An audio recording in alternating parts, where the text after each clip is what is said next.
بسم اللہ الرحمن الرحیم۔ ڈیئر اسٹوڈنٹس، یہ ہمارا دوسرا لیکچر ہے۔ میں اپنے پہلے لیکچر کے اندر آپ لوگوں کو سلیبس گائیڈ لائن کے حوالے سے بتا چکا ہوں کہ بورڈ کے اندر ملتان بورڈ میں کیا پیٹرن ہوگا آپ لوگوں کا اس سال سیکنڈ ایئر میں۔ جن بچوں نے پہلا لیکچر نہیں سنا وہ یوٹیوب چینل کے ذریعے وہ لیکچر سن سکتے ہیں۔ اب ہم باقاعدہ کتاب کا آغاز کرتے ہیں۔ سوال نمبر 1 جو ہوگا آپ کا MCQs کا ہوگا، اس کے اندر 4 ممکنہ جوابات ہوں گے جس میں سے ایک درست جواب کا انتخاب کرنا ہوگا۔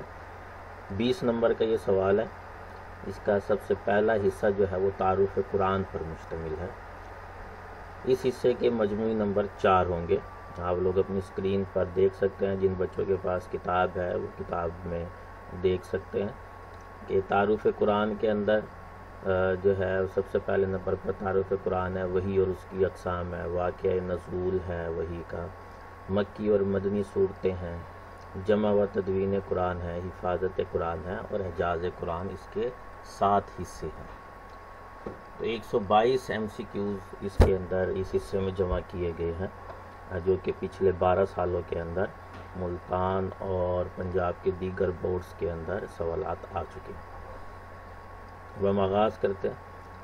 پہلا سوال ہے جی، قرآن مجید کا لفظ ماخوذ ہے، ماخوذ یعنی بنا ہے لفظ قرأ سے۔ تمام جوابات درست ہوں گے۔ اب آپ یہ دیکھ رہے ہیں کہ سوال نمبر 1 پر 1 سٹار لگا ہوا ہے، اس کا مطلب یہ ہے کہ یہ سوال ملتان بورڈ میں 2 مرتبہ آ چکا ہے۔ قرآن کا لفظ مشتق ہے، مشتق یعنی بنا ہے، لفظ قرآن بنا ہے قرأ سے۔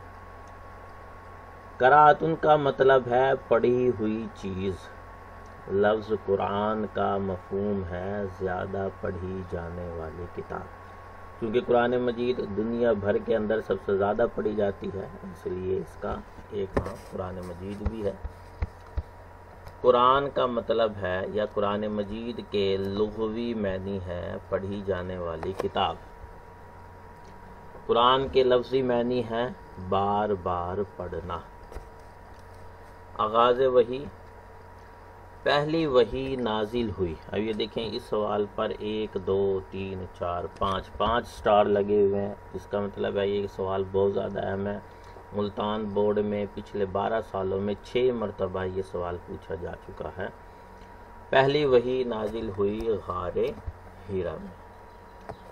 پہلی وحی میں آیات نازل ہوئی یا پہلی وحی مشتمل ہے سورۃ علق پر۔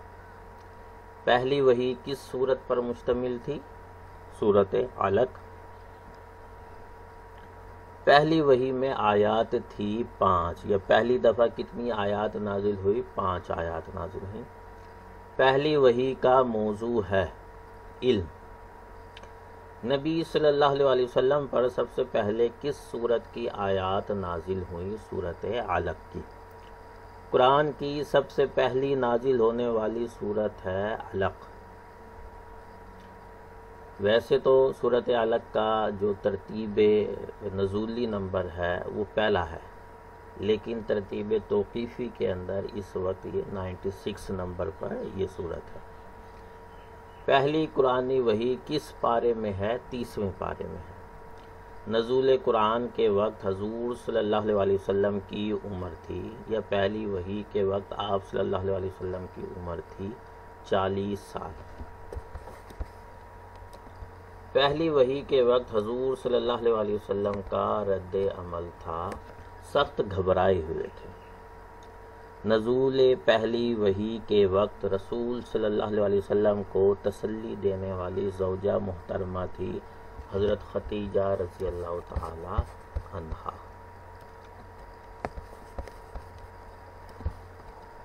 پہلی وحی کے بعد کس نے نبی صلی اللہ علیہ وسلم کو تسلی دی؟ حضرت خدیجہ رضی اللہ تعالی عنہا نے۔ دوسری وحی کی آیات کس صورت میں درج ہیں؟ سورۃ المدثر۔ پہلی وحی کا مفہوم وحی کے لغوی معنی، اب یہ دیکھیں اس سوال پر 1 2 3 4 5 سٹار لگے ہوئے ہیں، یعنی یہ سوال پچھلے 12 سالوں کے اندر 6 مرتبہ ملتان بورڈ میں پوچھا جا چکا ہے، نہایت اہم سوال ہے۔ وحی کے لغوی معنی ہے خفیہ اشارہ، وحی کے لغوی معنی ہے چپکے سے دل میں بات ڈالنا۔ وحی کی اقسام کتنی ہیں؟ وحی کی 2 اقسام ہیں، وحی مطلوع اور وحی غیر مطلوع۔ وحی مطلوع ہے یا وحی مطلوع سے مراد ہے قرآن مجید، قرآن کریم وحی ہے مطلوع، وحی مطلوع کے معنی ہے قرآن۔ وحی جلی سے مراد ہے قرآن مجید، قرآن وحی کی قسم ہے وحی جلی۔ وحی غیر مطلوع ہے حدیث، وحی خفی سے مراد ہے حدیث۔ دیکھیں وحی مطلوع اور غیر مطلوع ایک ہی بات ہو گئی کہ مطلوع سے مراد قرآن مجید اور غیر مطلوع سے مراد حدیث۔ دوسرے اس کے لیے لفظ استعمال ہوتا ہے وحی جلی اور وحی خفی۔ وحی جلی یعنی واضح قرآن مجید، وحی خفی یعنی چھپی ہوئی وحی حدیث۔ وحی مطلوع یعنی کہ واضح قرآن مجید، وحی غیر مطلوع اس سے مراد حدیث۔ تو یہ عموماً جو ہے پیپر کے اندر یہ الفاظ تبدیل کر کے بھی پوچھ لیے جاتے ہیں، کبھی وحی مطلوع اور غیر مطلوع پوچھ لیا جاتا ہے اور کبھی وحی جلی اور وحی خفی۔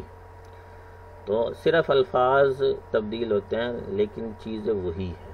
وحی مطلوع سے مراد قرآن مجید اور وحی غیر مطلوع سے مراد حدیث مبارکہ، وحی جلی سے مراد قرآن مجید، وحی خفی سے مراد حدیث مبارکہ۔